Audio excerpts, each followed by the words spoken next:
In this lesson, let's talk about Bing. First off, you're going to have to download Microsoft Edge, which is Microsoft's browser. Go over here to download, choose your device, and go ahead and download it.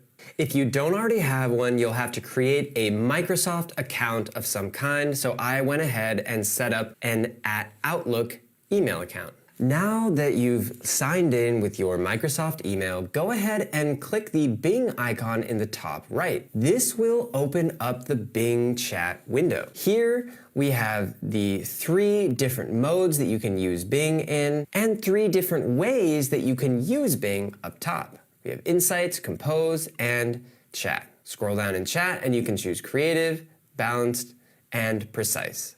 If you look at the top right here, we have a Reload button, which will reload the page here.